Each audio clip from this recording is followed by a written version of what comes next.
নবী মুহাম্মদ পর্যন্ত 1,24,000 নবী। কতজন? 1,24,000। কথা বলে না, কতজন? 1,24,000। তবে হযরতে আদম এবং শেষ নবীর আগের নবী, তিনার নাম কি জানা আছে? হযরতে ঈসা আলাইহিস সালাতু সালাম। তিনি কি বলছেন জানেন? আচ্ছা ভাই আপনারাকে বলি, কেউ যদি বড় বক্তা হতে পায়, ও কি বক্তার চামচা হতে চায়? কেউ যদি মন্ত্রী হতে পায়, ও কি মন্ত্রীর চামচা হতে চায়? কেউ যদি এমএলএ হতে পায়, ও কি এমএলএর চামচা হতে চায়? কথা বলে না, চাই। কিন্তু হযরতে ঈসা আলাইহিস সালাতু সালাম আল্লাহ রাব্বুল আলামিনের দরবারে হাত তুলে দোয়া করে দুঃখ করে বলছে, আল্লাহ তুমি আমাকে নবী না বানাইয়া, তুমি আমাকে নবী না বানাইয়া যদি শেষ নবীর উম্মত বানাইতে, আমি ঈসা না জানি কতই খুশি হইতাম। সুবহানাল্লাহ বলতে খারাপ পায়, সুবহানাল্লাহ বলতে মনে হয় লজ্জা পায়। জোরে বলো, সবাই বলো। বলছে আল্লাহ তুমি আমাকে নবী না বানিয়ে যদি শেষ নবীর উম্মত বানাতে, মানে আমরা, তবে আমরা কত বড় সৌভাগ্যবান যে আমরা আখেরি নবীর উম্মত হতে পেয়েছি বা পেরেছি, বলি আলহামদুলিল্লাহ।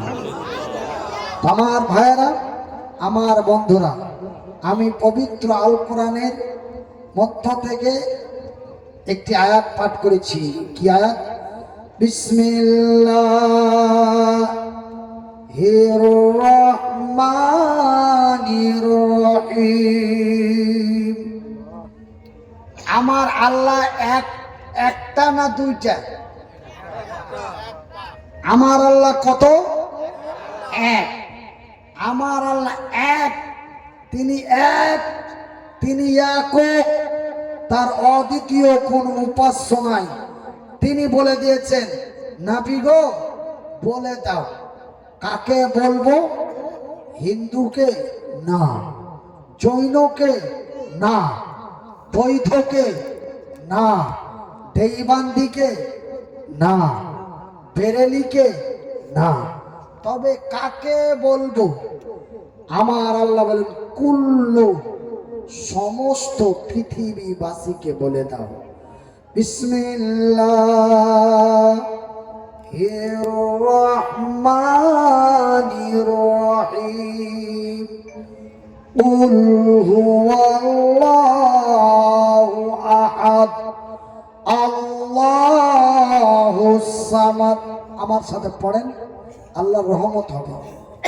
কুল হুয়াল্লাহু আহাদ আল্লাহুস সামাদ লাম ইয়ালিদ ওয়া লাম ইউলাদ ওয়া লাম ইয়াকুল লাহু কুফুয়ান আহাদ।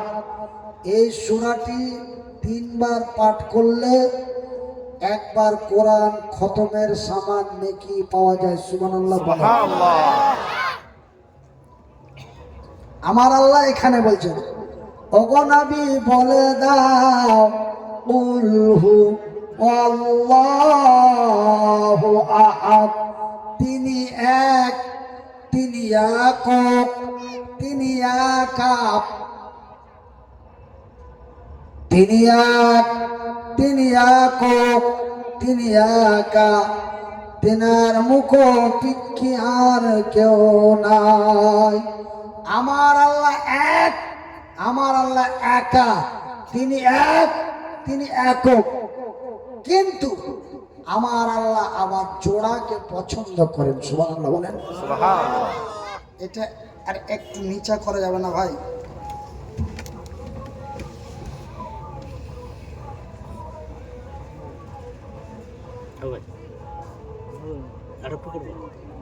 থাক থাক, মানে আমার বাম সাইডটাতে ব্যালেন্স নেই, বসতে অত্যন্ত কষ্ট হচ্ছে, বুঝতে পারলেন আপনারা? আমি যদি একজন প্রতিবন্ধী অসহায় পঙ্গু মানুষ, আপনাদের জন্য যদি আমি এতই কষ্ট করতে পারি, তো আপনারা কি একটু কষ্ট করে, আমি বুঝতে পারছি আমার আলোচনা শুনে আপনাদের ভালো লাগে না কেন, যে আমার আগের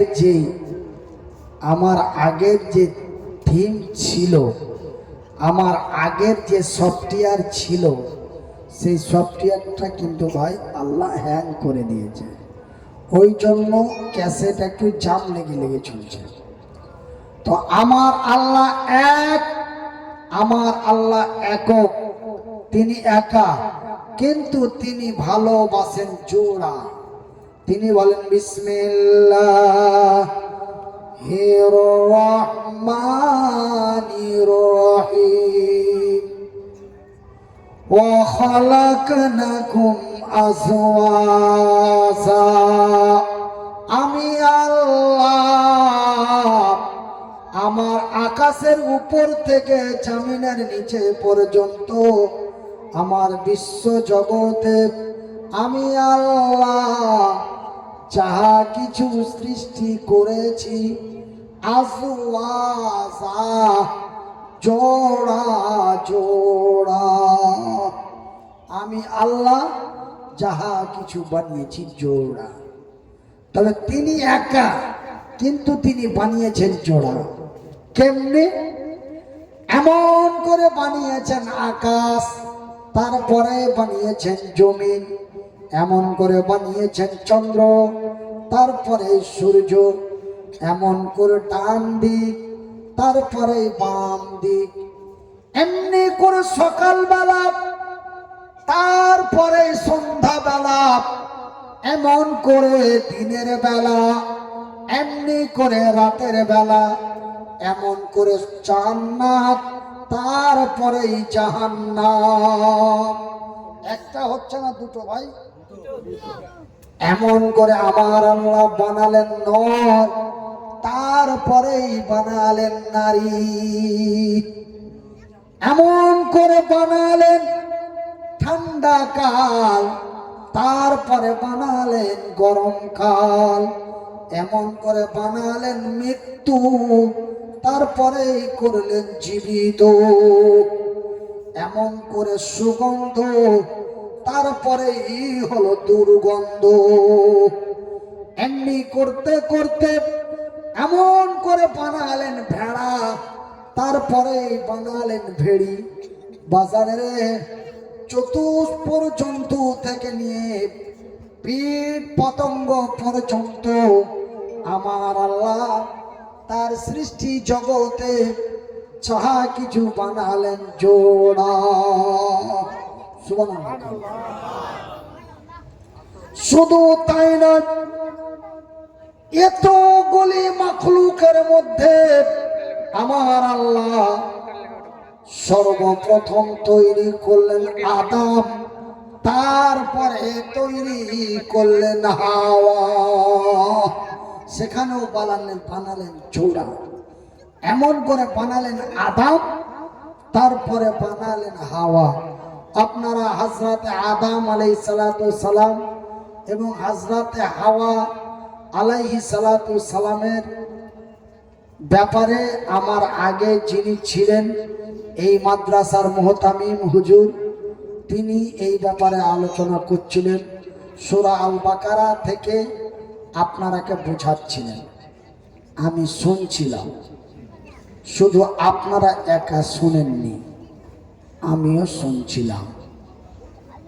তো ভাইজান, এমনি করে আমার আল্লাহ বানালেন নর, তারপরেই বানালেন নারী।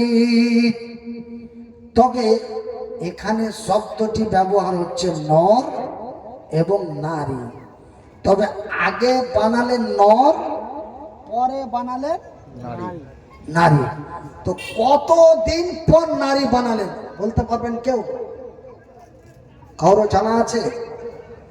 হযরতে আদম আলাইহিস সালাতু সালামকে বানার সৃষ্টি করার কতদিন পরে হযরতে হাওয়াকে সৃষ্টি করেছেন? একদিন না 1 ঘন্টা, 1 মাস না 1 বছর? কতদিন পর? কেউ বলতে পারবে না। কেউ বলতে পারবে না। আমি মনিরুদ্দিন 1-2 করে 14 বছর লেখাপড়া করেছি, 1-2 করে 16 বছর থেকে বক্তব্য জগতে ঘুরছি। আজ পর্যন্ত কোনো আলেমের মুখ থেকে, কোনো মুফতি, কোনো মুহাদ্দিসের মুখ থেকে আমি মনিরুদ্দিন শুনতে পাইনি যে এতদিন পরে তৈরি করেছেন। তবে হাদিসের মধ্যে পাওয়া যায়, কোরআনের মধ্যে পাওয়া যায় যে আগে তৈরি করলেন নর, পরে তৈরি করলেন নারী। তবে আগে এবং পরে, তবে ভাইজান আগে আর পরের একটা পার্থক্য আছে না নাই? জি আছে। কথা বলে না, আছে না নাই? এই যে দেখেন, আমার আগে যিনারা বক্তব্য দিচ্ছিলেন, আমি সিম্পল একটা এক্সাম্পল দিই। আমার আগে যিনারা বক্তব্য দিচ্ছিলেন তিনারা বুক ফুলিয়ে বক্তব্য দিচ্ছিলেন। কি বুক ফুলিয়ে? যে মনিরুদ্দিন ভাই যতক্ষণ না আসবে, মনিরুদ্দিন ভাইকে যতক্ষণ না দেখবে, মনিরুদ্দিন ভাইয়ের বক্তব্য যতক্ষণ না শুনবে, কোনো শ্রোতা বাড়ি যাবে না। সেহেতু আমি চালিয়ে যাই। তবে আমার আগে যিনারা ছিলেন তিনারা নিশ্চিন্তে বক্তব্য দিয়ে গেছে, কথা ঠিক কিনা বলেন? কিন্তু আমি মনিরুদ্দিন পরে এসেছি। পরে আসার কারণে আমার ভিতর খান্না শুধু ধুকধাক টুকপাক করছে, যে রাতও অনেক, আগের মতো কণ্ঠও নাই। আমার কথা মানুষ শুনবে কি শুনবে না, ভালো লাগবে কি লাগবে না, থাকবে কি থাকবে না, এমন একটা টেনশনের মধ্যে আছি না নাই? তবে আমি একটা টেনশনের মধ্যে আছি, আমি পরে। কিন্তু আমার আগে যিনারা ছিলেন তিনাদের মধ্যে কোনো ভয় ছিল না। এটা একটি আগে এবং পরের পার্থক্য। আমরা যখন রেশন ডিলারের মাল নিতে যাই, আপনাদের দিকে রেশন ডিলারের মাল দেয়? আপনাদের দিকে দেয়? আচ্ছা, তবে আমরা যখন ডিলারের মাল নিতে যাই তখন ডিলারের কর্মচারীরা বলে লাইন লাগাও। কি লাগাও? লাইন লাগাও। তো আছেন কোনো মায়ের বেটা যে আপনি লাইনের পিছনে যেতে চান? চান কি? আগে যেতে চান। কেন আগে যেতে চান? এই জন্য আগে যেতে চান যে আমি যদি লাইনের আগে দাঁড়াতে পাই তবে আমি মালটা তাড়াতাড়ি পাবো এবং মালটা আমি গ্যারেন্টি পাবো। কেন আমি লাইনের আগে আছি? কিন্তু পিছনে যেতে চাই না। কেন পিছনে যেতে চাই না? কারণটা হলো পিছনে দাঁড়াবো, রৌদ্র গরম হয়ে যাবে। এবার মাল দিতে দিতে দিতে দিতে মিডিল লাইনে এসে মাল শেষ, আগামী সপ্তাহ আসছে। তবে মালটা আমি পেতেও পারি, নাও পারি, আর যদিও পাই অনেকক্ষণ পরে পাবো। এই জন্য আমরা কেউ পিছনে পরে, লাইনের পরে হতে চাই না, আমরা লাইনের আগে হতে চাই। ভাইজান, মহান রব্বুল আলামিন আগে তৈরি করলেন নর, পরে তৈরি করলেন নারী। যদিও মহান রব্বুল আলামিন এই বিশ্বের নারী জাতিকে পরে তৈরি করেন, তবু আমার আল্লাহ এই বিশ্বের নারী জাতিকে দিয়েছেন অতি সম্মান। আলহামদুলিল্লাহ বলে না? যদিও আমার আল্লাহ এই বিশ্বের নারী জাতিকে পরে তৈরি করেন, তবুও আমার আল্লাহ এই পৃথিবীর নারী জাতিকে দিয়েছেন অতি মূল্য, দিয়েছেন অতি মর্যাদা। একবার জোরে বলি আলহামদুলিল্লাহ। কিন্তু আমি মনিরুদ্দিন বলি একরকম, চলি আর এক রকম। কথা ঠিক কিনা বলেন? আমি মনিরুদ্দিন মুনাফেক। আমি মনিরুদ্দিন, আমার কথার সাথে কাজের মিল নাই। আমি বলি একটা, করি আর একটা। আমাদের ভারতীয় কেন্দ্রীয় সরকার শ্রী নরেন্দ্র মোদী, তিনি যখন সর্বপ্রথম 2014 সালে ভারতের কেন্দ্রীয় সরকার হতে চললেন, তার কিছুদিন পরে গুজরাট এবং মহারাষ্ট্রের মিডিলে একটি জনসভা করেছিলেন। সেই জনসভায় বলেছিলেন, কি বলেছিলেন? যে বেটি পড়াও और বেটি পড়াও, বেটি পড়াও और বেটি পড়াও নাম্বার 1। তারপরে তিনি ভারতের সুপ্রিম কোর্টে একটি আইন পাশ করলেন, আল্লাহ তার রাসূলের বিধি বিধান অনুযায়ী আমার স্ত্রী যদি আমার ব্যতিক্রম চলে, তবে আল্লাহ তার রাসূলের বিধি বিধান অনুযায়ী আমার স্ত্রীকে আমি তালাক